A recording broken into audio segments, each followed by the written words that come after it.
That's Cam responding yesterday to the criticism he received after leaving Sunday's press conference abruptly following the Panthers' loss to the Broncos in the Super Bowl. Tio, it's great to have you here for this. By the way, you're in the Stephen A. seat now. Yeah. It's a big seat to fill. So now we're taking although you know what the difference is? Terrell's actually prepared. Oh, wow. I miss you, Stephen A. Oh, wow. You're always prepared. Stephen Shots fired. Taking shots. Yes, but obviously, Tio, you're one of the best. And then at the same time, we just talked about it, you received a lot of criticism. So how much does Cam deserve? How much of this criticism? I think just a little bit. Yeah. But I think what's so great about Cam is he's being true to himself. And first and foremost, I think him being really kind of the face of that organization, he's the leader of the team. There has to be some type of accountability there, and I think once maybe he may not see it now, but maybe somewhere down the road he'll come back and be like, oh, maybe I could have done that differently. But I think when you're in a position of a quarterback, and him being the leader of that team, which I just mentioned, then you have to be gracious in victory and you have to be somewhat gracious in defeat. And again, he said he's being true to himself. He doesn't have to conform, but I think there's a certain level of responsibility that comes with being the quarterback of the team because you're the voice of that team. Regardless, I mean, we all want to win, and we all don't want to lose either. And so, again, I've been in that situation where I've probably been a sore loser too, but I've had to go into press conferences and really answer some tough questions even when I didn't want to. So before I answer this question, give me your overall summation of how Cam played in the football game. He was under duress, and I think when you have the #1 defense, you have to you had to have expected that, and I think it kind of took a lot of people off guard because they didn't anticipate really the speed of those guys up front. You talk about DeMarcus Ware, Von Miller. Those guys, I mean, they gave that offensive line some fits, and they weren't really prepared for the speed. Yep. And I think if you look at it, look what they did to Tom Brady. Tom Brady got hit more times than he did all year. And the same thing happened with Cam. But the thing is, Ron Rivera didn't fire his offensive line coach, after that. So I said that on Monday. Yeah. Exactly. So, again, they just really, I don't think they were really prepared just for the speed and the activeness of those guys. And I think it rattled them a little bit. And there were some halftime adjustments probably that should have been made.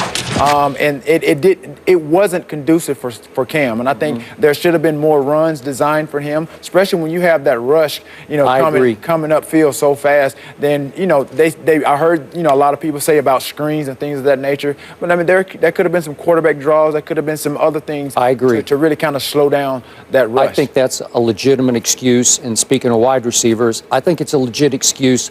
His receivers dropped some big balls. Absolutely. Autry dropped a big one down near the goal line that could have changed that game. Would have given him a 14-13 lead early in the third quarter. And there was and in reverse to that, there was a big catch that wasn't called a catch that could have really, changed the outcome of the game as well. I mean, again, I said it with Mike and Mike this morning. We could be sitting up here talking about a different Super Bowl winner had that no catch been called a catch. Okay, which brings us to a 2-minute and 59-second Cam Newton post-game interview.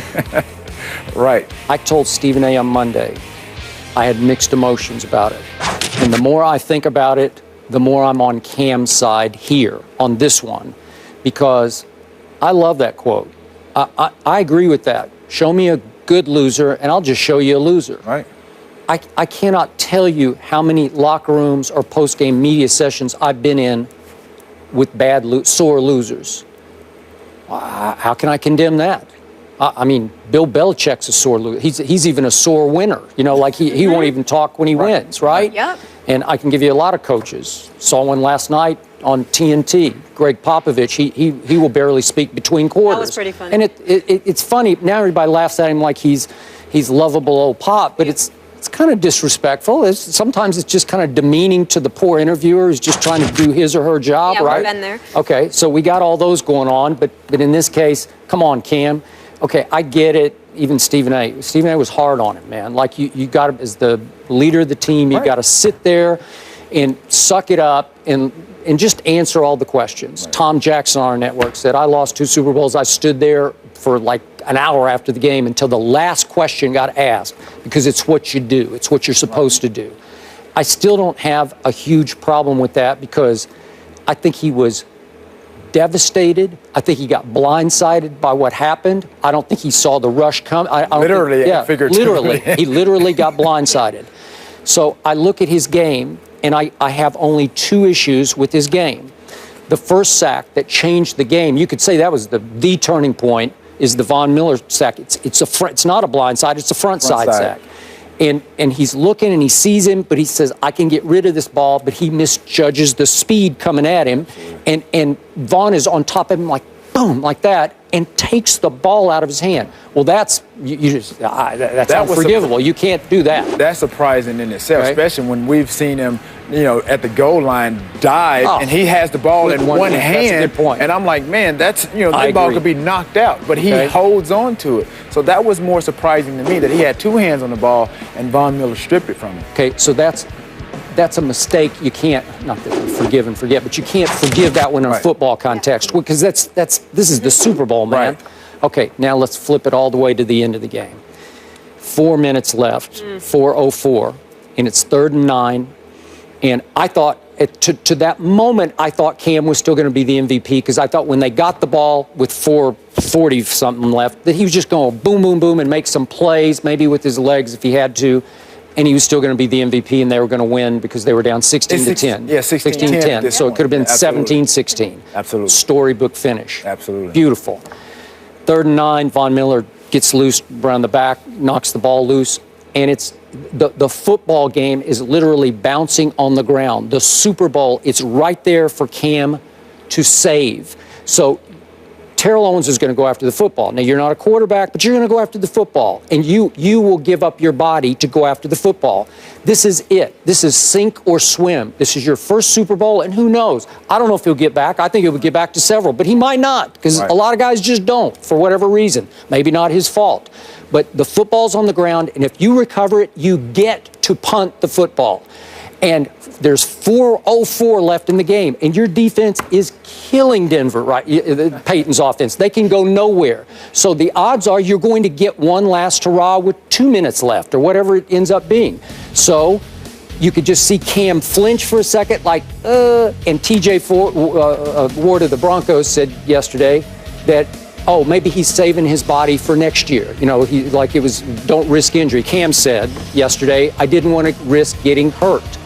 I can't buy that. I'm sorry. I can't live with that. Terrell, would you have been livid? I mean, I can't really speak for Cam. I think he spoke for himself when he said that, the angle that he was, had he dove in there, then something would have probably happened. He said he's afraid his leg would be at a bad angle and be a knee situation.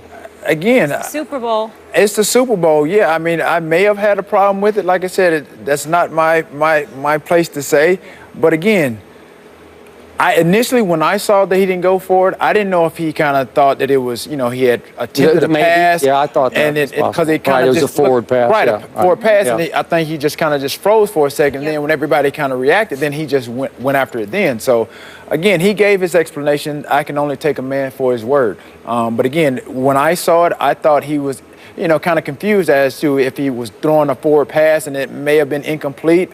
But again, I can't speak for him. He spoke for himself. I just believe if you had been his teammate, you would not have been happy. I don't know. I probably wouldn't have been. I don't know. I mean, again, like you said, I only went to one Super Bowl, and I did whatever I could to get back on that field. You did? Knowing that, that may be the only opportunity that I have, and it was. And it was. And so, again, definitely Cam has an opportunity with the way he plays and his team, and if they can keep everything together, they could definitely be back there again next year. But again, he gave his excuse. I can only, like I said, take a man for his word. And again, I'm sure a lot of his teammates were upset at that point. But again, I look at this and you say, this is the Super Bowl. You leave it all out on the field. If you get hurt, you got all offseason to heal. Okay, so going forward, and obviously you were an all-time great celebrator. Are you okay that Cam, as a quarterback, will continue to celebrate at the rate that he has? I don't have a problem totally with it. Okay with it? Yeah, he's having fun. I've said, guys that have played this game early in their careers from, starting, at Pop Warner, junior high, high school, college, and if you're fortunate to play in the pros, those kids, and as we grow up and we play this game, coaches tell us to go out there and have fun. When we go out, I remember time and time again, going before we got out in the field, regardless of what we've done throughout the course of the week, whether we win or lose, winning is a byproduct of us going out there having fun. And that's what we do. We play this game. It's a grown man's game. We go out there and we have fun. We play as kids. But we're grown men, and you try to have fun with it. Yep. That's what I did. I didn't cross the line. A lot of people said that I tinkered with the integrity of the game, but nothing was in place that prevented me or deterred what I wanted to do when it came to celebrating, because I did it, as a form of entertainment. I had fun, and I was producing on the football field. So with Cam, there's really no problem with what he's doing. If he's dabbing or doing whatever, doing the Quan, whatever, as long as they're winning, everybody's having a good time, there's nothing to be said. And as he said, keep me out of the end zone and I can't celebrate. And guess what? He didn't get to celebrate in the Super Bowl. They said the same thing about me. My teammates, when I played, a lot of people didn't like what I had to do when I celebrated. And my teammates came to my defense, and they're like, you don't like him? You don't like him to do it? Keep him out the end zone. But again, that motivated me more to get it in there even more. You got there a few times. Yeah. Yep. And I get that he's a quarterback, but what we were talking about earlier is he's in his 20s. We all wish we did things differently and handled things differently. But the thing, and he will learn in the next. And I just got a text here from someone in his camp, and the quote he was actually trying to say, which he kind of botched it a little, was Newt Rockne. If you show me someone who can be a good and gracious loser, I'll show you failure. So that's where he was. That's the same idea. Yes, I got it. but that's what he was essentially trying to Right, say. but he doesn't act like your typical quarterback. He's different in a lot of ways. A little more like a wide receiver, right? Right, exactly. And I'm not saying that's a bad thing, a little more. Exactly. Right? He's a little bit more flamboyant. He's true to his culture. He's having fun.